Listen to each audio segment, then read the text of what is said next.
Just yesterday, we heard a statement from the White House press secretary that was intended to signal the resolve and strength and commitment of the U.S. government, but something didn't quite ring right. We have rallied more than 140 countries to condemn Russia's invasion into Ukraine. That's what the president has been able to do. There is very strong international coalition behind Ukraine, and if Putin thinks he can outlast us, he's wrong. He's wrong. And so we will have another package of aid for Ukraine soon to signal our continued support for the brave people of Ukraine. And so that's our message. If he thinks he can outlast us, that is Mr. Putin, we believe he's wrong. Yeah, but see, I've heard that word before. And if that sounds a little familiar to you, it should, because let's see, 11 years ago in 2012, another senior American official said something very similar. I believe that the NATO summit in Chicago sent three unmistakable messages to the world. To the Afghan people, that we're committed to your future. To the region, the international community will not abandon Afghanistan. And to the Taliban, you cannot wait us out. How'd that work out? Well, we're not done yet, because let's back up a year before that, and we had the actual president of the United States himself make it a similar enunciation. In Afghanistan, our troops have taken Taliban strongholds and trained Afghan security forces. Our purpose is clear. By preventing the Taliban from reestablishing a stranglehold over the Afghan people, we will deny al-Qaeda the safe haven that served as a launching pad for 9/11. And the Afghan government will need to deliver better governance. But we are strengthening the capacity of the Afghan people and building an enduring partnership with them. This year, we will work with nearly 50 countries to begin a transition to an Afghan lead. And this July, we will begin to bring our troops home. You see a theme there. We want to use, again, these flourishing words of resolve and strength and an enduring commitment. How long did that commitment endure?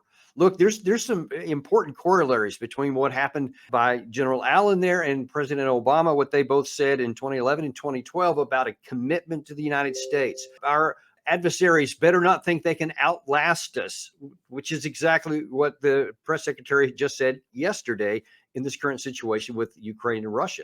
Now, why would anyone expect that Putin would not think that he can outlast us when we heard these previous, emphatic declarations that were nothing but empty blather? And look, I was on the ground in Afghanistan during those statements, or at least during one of them. I was on the ground in 2011. I knew that was nonsense.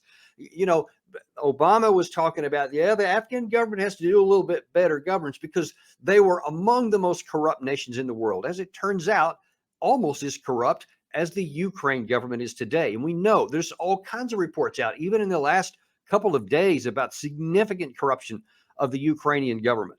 And without a government to run the operation there, we don't even have a partner that you can really rely on, just like the Afghan government was unreliable and was ultimately responsible for the military failure in their country. It was not our fault. It was the failure of the government in Afghanistan. It was a failure of their military to be held accountable. And then, frankly, we bore some of that responsibility because we didn't hold anyone accountable. We knew these things were going on. Point blank, absolutely knew it. Now, flash forward to today.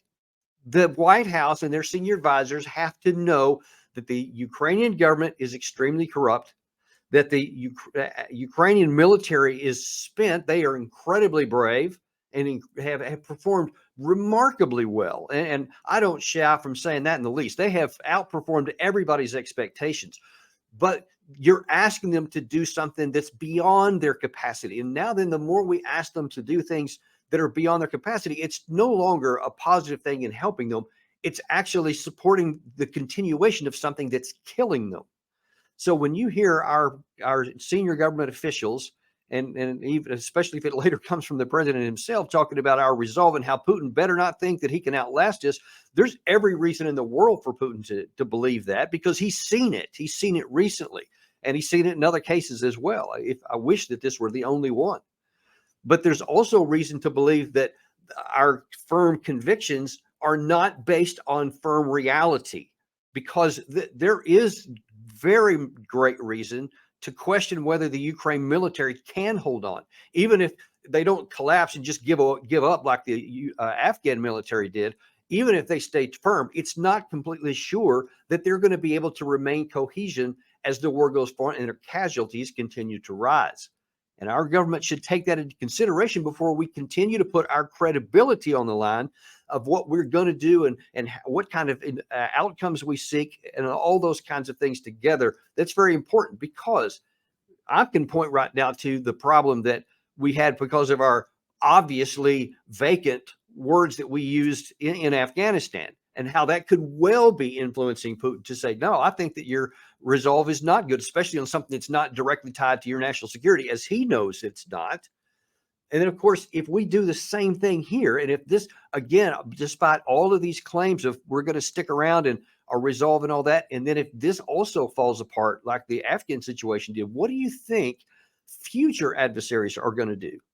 Now, very often, the people in this country, they love to use the threat of our lack of credibility if we don't do X, or if we don't do Y, or if we take this different course of action, our credibility will be on the line. And usually it's a bunch of nonsense. But this is a real situation, because when you put your name on something and then it turns out to be completely fabricated, and it completely falls flat, and it was done so for predictable reasons that should have been known, then your credibility actually does come into question. And now your friends and your adversaries will doubt your word. And that leads to miscalculation potentially on the part of an adversary. And it leads to lack of trust on our friends, both of which are bad for our national security and potential economic prosperity into the future. This is something we've got to get right, because our security as a nation could come into question unnecessarily if we don't get this problem fixed here. We have to be a nation of our word, whether that's, something that's going to be resolved and we're going to stick to it no matter what. And we should only do that when it is absolutely in our national interest. But if it's not, then we need to get out of this ridiculous habit of claiming all kinds of support and all kinds of flowery rhetoric that are not backed up by substance, because people are starting to see through that, and it's not working out for our advantage. We need to stop that, and we need to do everything in our power to just mean what we say. I don't think that's asking too much. Do you? And don't forget to like and subscribe. We'll see you next time on Deep Dive.